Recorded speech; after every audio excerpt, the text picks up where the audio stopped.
Hi, girls. Welcome back to the Wellness Club. My name is Cass. Thank you so much for listening and thank you for being here with me today. We are officially on week 3 of the Back to You series, which I cannot believe we're already halfway through this series. I have seriously been loving it. And I know a lot of you girls are following along too. I've been seeing you guys getting your workbooks. It's amazing. And I just hope that you're having the experience that I'm having because I have never felt better, honestly. I don't know if it's just the little check marks that I'm putting on my habit tracker or what, but having this structure and having this intentional reset of like, I'm going to get back to myself has seriously just transformed something inside of me. I can't explain it, but every single day I look forward to going on my habit tracker, putting my little check mark. I just love it. Like I literally love it. And what I love about it too is there have been days where I've missed certain habits. And at the end of this, I'm going to give you guys a full recap, but there are certain habits that I haven't done 100% perfectly. And I knew that going into this, but I don't have to restart. Like this isn't like 75 hard or any of those other challenges where now what you did doesn't count for anything because you missed one day. But what I like about it is because I've missed one day, the next day I know, okay, unless I have a very good reason not to do this habit, I should just go do it. And to me, that has been so valuable because I think it's very easy to miss one day and then the next thing you know, you've missed 7 days in a row and you didn't even realize it's already been a week and then it's already been 2 weeks and it kind of just sneaks up on us. But having a habit tracker or just a visual of how many times you've done things that you say you want to do, it just builds that momentum and it builds the confidence in yourself. And you're like, wow, I really do stick to the things that I say I'm going to do. And that is just so empowering. If you're just joining us, we've been reconnecting with ourselves 1 week at a time. So the first week, we set all of our intentions, our habits, our goals, and we really got a clear plan on what we wanted to do over the next 4 weeks. And then last week, we set up our environment to really make our habits sustainable and successful. And I have a free workbook on my website that will give you a lot of these templates and guidance. It's completely free. It's 20 pages of templates and resources and things to just guide you through these next 4 weeks. So if you haven't gotten that, it's in the description as well. You can just put in your email and you'll get the workbook. It's completely free, like I said, but it's really helped me, especially the habit tracker. I've just loved using that. Seriously, I've never really done one of these consistently before. And this is the first time that I've really given it my all. And I have to say, it really works. Like those little check marks really do motivate you. So if you do anything, get the habit tracker. Now that we're on week 3, speaking of habits, we're talking about our habits and routines, and we're really dialing in on them. Many of us live similar days on repeat, whether it's your weekdays are very similar day to day, even our weekends, we're creatures of habit. And some of us have habits that really support us. And then we might have some habits that don't really support us. But regardless, we tend to do the same things day to day or most days. And instead of me giving you 100 million things to add to your morning routine, to add to your nighttime routine that sound good, that look good, oh, sauna, drink lemon water, go outside, journal, da-da-da-da-da-da-da, I want to give you the tools so that you can make your routines work for you. How can we make our lives easier? How can we take away some of those decisions, stress, chaos that we see every single day that we don't seem to have systems in place to deal with so that we can give our energy to the things that we actually want to do, the things we care about, our families, our friends, our hobbies, the things that we want to give our energy to, especially when you're deep in a rabbit hole of just getting by and almost like treading water. Like you're keeping up with the chores, you're keeping up with your family, you're keeping up with your work demands, you're keeping up with all these things. I want you to be able to have those tasks streamlined and processed so that you don't even have to think too much about them. They just get done. And now you can spend your energy on the things you actually care about, the things that demand your creativity, your attention, your energy. Our routine should give us freedom to do the things that we actually want to do and not just be another to-do list. Like I see so many routines on TikTok and Instagram that are like, okay, you have to go outside for the first 5 minutes, get sunlight in your eyes, then you have to have your high protein breakfast, and then you have to have your fiber, don't forget your fiber, and then the collagen, and then you got to do your workout, and then you got to go for a walk and get 10,000 steps. And you guys know the thing, right? And then the skincare and the cute headband and like, as glamorous and wonderful as that looks, and some of those habits really are beneficial, some of them are just unnecessary fluff in our day-to-day routine. And I think sometimes we complicate our routines and we think that we have to do all of these things in order to be healthy or wellness-oriented or successful, when in reality, there are probably a few core things that will really make a difference in your life, and the rest can be hit or miss or just feel-good things. So in this episode, we're going to do an audit of our routines and really get clear on what actually works and what just feels good or is nice to have. Let's start with the morning. Everybody loves the morning. I love a good morning routine. I want you to ask yourself, what do you need in the morning to make the rest of your day lighter? There's a difference between habits that look good and feel good versus habits that genuinely make a difference for the rest of your day. Now, I'm not saying that you can't also add in the habits that look good and feel good because those feel great, but on a daily basis, your bare minimum things, what are the bare minimum things that actually make the rest of your day better? For example, one of the habits that I think is super nice to have that I would love to do every single day is have my coffee on the porch with some lemon water, right? That feels great. And yes, we could argue lemon water, getting outside, those things are great for us, right? That's a good thing to do. It's a healthy habit to have. But after I leave that porch, that's not really doing anything for me. And maybe for you it is. Maybe that's the time that you say some affirmations to yourself or you plan your day or whatever, right? This is my experience. That is nice to have, and I would love to do that on the weekend or days where I have extra time. But my bare minimum on a day where I'm feeling stressed or drained or I don't have a lot of time is I would rather use that time to make myself a healthy breakfast. Now, do I always want to make myself a healthy breakfast? No. Does it take more effort getting out the pan, cooking the eggs, stirring up the vegetables, doing all the things, right? Washing the dishes after? Yes, that is a lot more effort. And there are days where sometimes I'm like, I would rather just have my coffee and skip my breakfast. But as tempting as that is, I know my time and my energy is better utilized if I actually fuel myself in the morning. I'm a completely different person when I have a sustainable, high fiber, high protein breakfast in the morning and my coffee, of course, versus when I have coffee on an empty stomach, just running around, going about my day, not fueling myself, maybe having something high in carb or highly processed that drains my energy after a couple hours. The same 10 minutes of sitting outside versus making myself a healthy breakfast makes a huge difference for me. That's an example in my life. I want you to think about the examples that happen in your life. And what's tricky about this is there will be things that come up that immediately you think, oh my gosh, I love this habit. I need to do this every single day. Really get clear with yourself. Is it something that just feels good? Or is it something that genuinely makes a difference in your day? Another example, something that's fun for me is sitting on the couch and scrolling on my phone. That feels great, especially if I have my coffee. It's early in the morning. I'm watching my motivational videos. I love that. But does that make a difference in my day? Absolutely, in a negative way, right? A better habit for me is having my phone on do not disturb. It's on downtime mode. I can't even get into my social media. And the first 20 minutes, I have to figure it out. Maybe I'm a little bit bored, but not going on my phone makes a big difference for the rest of my day. I'm less anxious. I'm not thinking so much about what's going on with everybody else. I can focus on what I need to do and how I want to feel, right? Once you figure those things out, you can make your bare minimum morning routine. This is a routine that you can do anywhere, anytime, no matter what kind of energy you have, that is actually going to set your day up for success, even if you didn't get as much sleep, even if you aren't feeling your best, even if you had a stressful day, right? This is the bare minimum morning routine that will at least catapult you a little bit to have a better day. Once you have the bare bones, then you can add the things that are nice to have. You can add the things that in a perfect world, this is what I would do. In an ideal morning routine, I would wake up with the sun and go outside and have my coffee and eat my healthy breakfast and journal and maybe even read a little bit, right? All of those things sound great to me. But in a bare minimum setting, I can't do all of those things. I have to pick the biggest impact ones.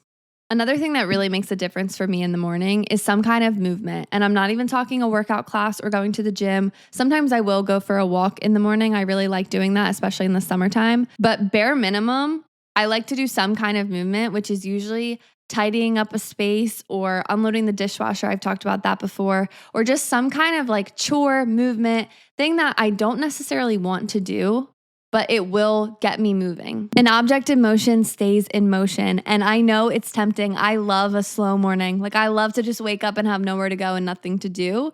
But that doesn't always set me up for the day that I want to have. If I want to have a day that's productive and wellness focused and I actually do the things that I say I'm going to do, I can't start my morning slow because then the rest of my day is slow. And I'm just being honest. And if you're a different personality, apply this to your own life in whatever way it fits. But I know for me, what feels really good is sitting on the couch and having a nice slow morning. But what actually gets things done is me pushing myself to do something. And like unloading the dishwasher takes 2 minutes, but it starts my day with some kind of movement. In the spring, summer, fall, I also like going outside and going for a quick walk. I've done this a lot even before work. I'll maybe go to the park or I'll just walk my driveway a couple times. You could literally take 5 minutes and go up and down your driveway and get a couple steps in. And it's not even about the step count. It's just the point to yourself of this is going to be a day filled with movement. Truly, if you're trying to get on your wellness grind, that is one of the biggest hacks that I've had for myself is starting my day with something, even if that 5 minutes gets me like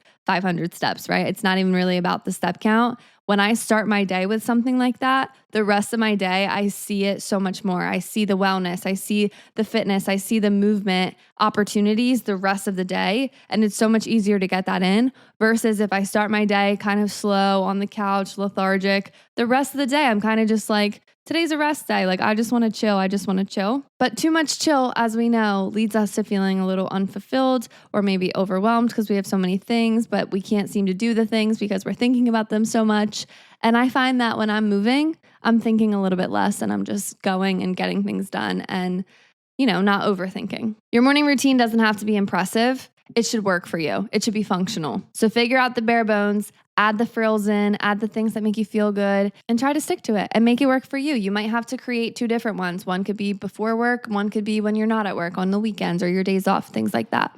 Not every day is going to look the exact same, but having your staple things, your non-negotiables that you do anywhere, anytime, that can really ground you and give you the structure that you need to get the things that you want to get done. Once we figure out the morning routine, then we can get into the nighttime routine. And honestly, I love a nighttime routine because this can really be the part of your day that sets you up for the next day. And it's not to rush you into the next day or anything like that, but I always have a better morning when I set myself up at night. It doesn't have to be a ton of things, but ask yourself, what can you do tonight that will make tomorrow easier? Maybe it's preparing your coffee pot so that it goes off right away in the morning. Maybe it's picking out your outfit if you're always having this outfit fatigue, you can't figure out what you want to wear. Filling up your water bottle, packing your bags, just looking at your calendar and having a plan for the day. These things aren't super glamorous, but anything that's going to remove some friction for future you really sets you up so that you do have the energy to do the things that you want to do. If you're constantly just filling your time with the things that you have to do and it's kind of like, oh, I forgot I have this and I forgot I have that,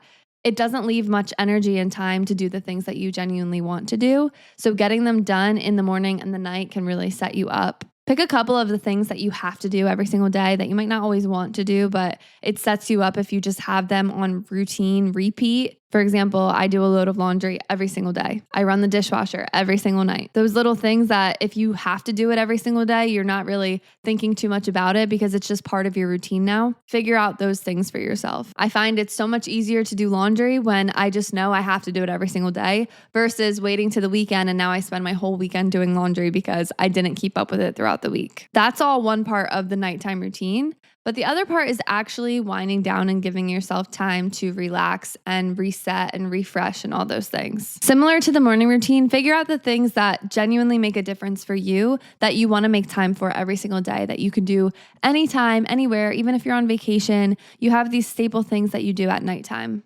I know some people read every single night, even if it's a couple pages. Your skincare routine. For me, it's always a shower, putting on my cute pajamas, styling my hair for bedtime, your oral hygiene. And I know those things are things that we have to do and they might not be super fun, but I find that romanticizing them really does work. I just feel so feminine and girly. I actually just went to Target a few days ago and got myself some new pajamas from there.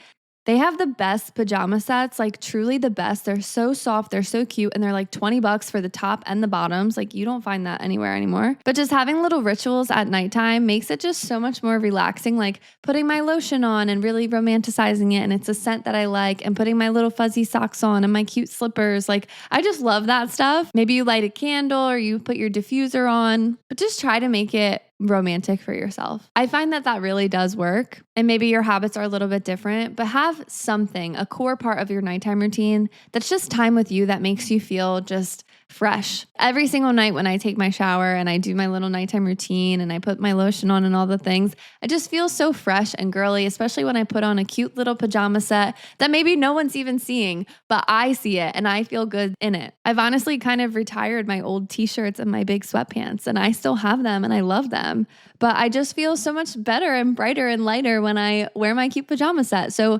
find your pajama set, whether it's actually pajamas or it's something else that you do every single night that just makes makes you feel like you again. Especially when we're drowning in work and we're drowning in different things and we feel like we're kind of on the edge of burnout. The first thing to go is usually those little things that are kind of like recreational. Like it's so much easier to just throw on an old t-shirt. It's so much easier to just slather on your lotion and not think too much about it.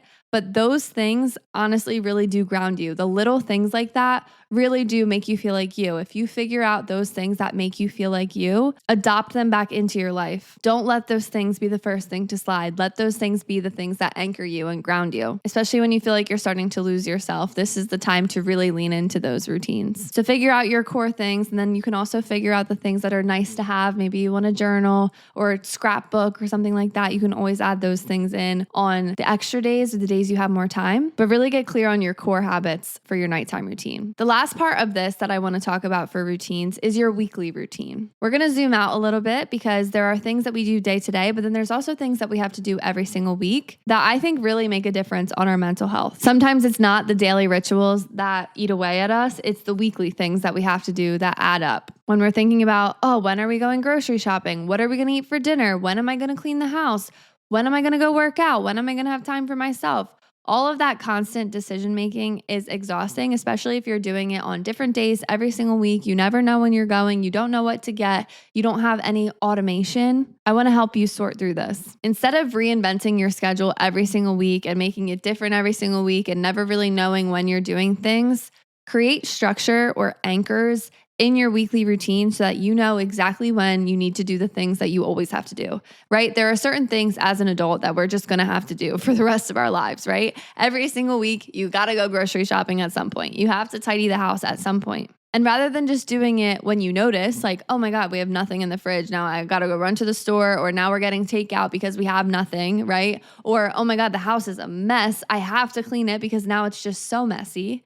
Having themed days or days where you know this is when I do X, Y, and Z makes the week so much better. And it doesn't mean that you always have to stick to it every single week. Of course, there are weeks where you can be flexible, but having a general idea of when you do what makes such a difference. For example, Sundays are my days that I clean everything out, right? My trash comes on Monday, or we put it out on Monday. So on Sunday, I'm cleaning out the fridge. I'm organizing everything. I'm figuring out what we have in the house. I'm washing my sheets. I'm tidying everything up. I'm cleaning the floors. That's my Sunday. Monday is when I go grocery shopping, because on Sunday I saw, okay, this is what we have. This is what we have to work with. Monday, I'm going to replenish everything. I'm going to get what we need. I have an idea. I have my list. That's what I do on Monday. Thursday is my beauty night. I've talked about this before, but Thursday is my night where I'm just solo with myself and I get beautified.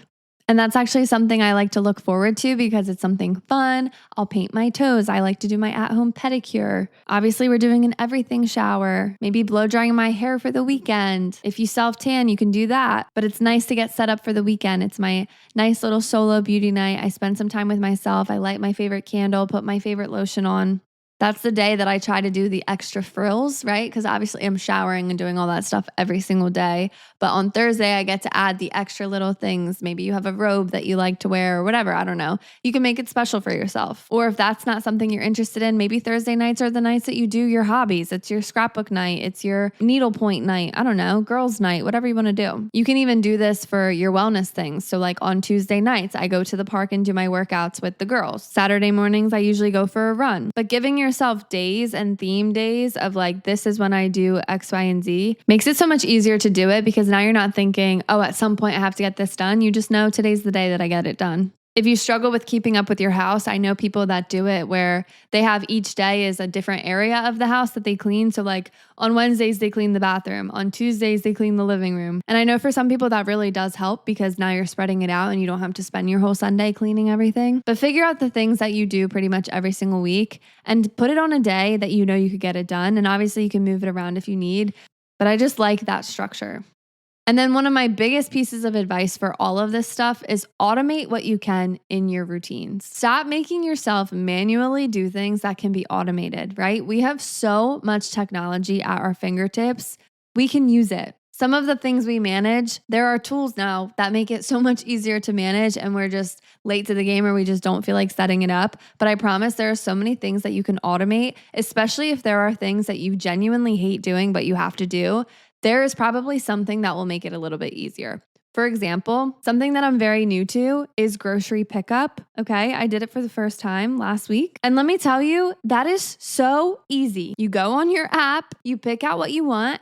My grocery store charges $5 for pickup. $5. That's it. To me, if you hate grocery shopping, $5 is definitely worth it. That $5 fee is worth the hour that I would spend in the grocery store. If it's going to make your life easier, I'm a big proponent of doing it, especially when the alternative is either you spend the $5 on pickup or you spend $50 on takeout every single day for the whole week because you had no groceries. You can automate your bills. If you're always putting like, oh, I forgot to pay my credit card again this month. I forgot to pay my car payment. I forgot to pay this. Automate them. Put them so that they just automatically come out. They auto pay. Set up reminders in your calendar that go off at the start of every single month of what you need to do, or on the date that you have to pay whatever, it automatically goes every single month and reminds you. Or I've even seen people schedule themselves emails so that they email themselves when it's time to do something. I don't do that, but I've seen people do that. And if that works for you, that works for you. Like there are so many different things that you can do. I also saw this girl on TikTok. She has different lists on her Walmart app. So she sets up a list of groceries week 1, week 2, week 3, week 4. And each week she has a meal plan associated with that grocery list so that all she has to do is add everything to that list, order it, pick it up. And then that week she makes the meals that go with that list. And then the next week she has different meals that go with that list. Yeah, it might take a couple minutes to actually set all of that up. But once you have it set up, it takes seconds to just order it all. And now you don't even have to think about it. This works so great if you're exhausted or you have little kids or you're just struggling to keep up with the meal planning, right? There are so many tools out there that you can add into your life to automate the things that you don't want to do so that you have time and energy for the things that you want to do. The household stuff shouldn't be the stuff that is just consuming all your time and your energy. So here's your homework for this week. I want you to give yourself one night during the week that is just for you. Even if it's an hour after everybody else goes to bed, everything's done for the day, you want to make this your day, your hour, your time. And set an intention with yourself early during this week. If you're listening to this on Monday, figure it out today so that by Thursday or Friday or whatever time you pick, that time is free and open and ready to go. If you have to tell your partner, tell them, your kids, whoever, anybody that depends on you, that is your time. Plan it in advance so that you can order takeout so that you don't have to think about dinner. Everything's already done for that time, right? So nothing's distracting you. And give yourself that time to do the thing that maybe you've been putting off that you really want to do, whether it's a business idea, a side hustle idea, something fun that you've just been looking at and you want to go do. And give yourself the gift of taking care of yourself. The best way to get back to you is doing the things that genuinely reconnect you with yourself. It's easy to give those things up or forget about them when life gets busy or chaotic, but that's the exact time that you got to find some time to do those things again because you'll feel more energized, you'll feel refreshed, you'll feel confident again in yourself. So give yourself the gift of one night this week or even one morning over the weekend, whatever time you can find for yourself, but give yourself some time that is just for you, nobody else, no distractions. And make it time for something that maybe you've been putting off, you've been procrastinating, you've always dreamed about doing. Maybe it's on your vision board, but you haven't given yourself the time to do it. And do it. Get it done this week so that when we check in next week, you've already done it. Thank you guys so much for listening. Keep up the great work. Next week is our 4th and final week of the Back to You series. So I can't wait to check in with you guys next week. And I will talk to you guys soon. Bye.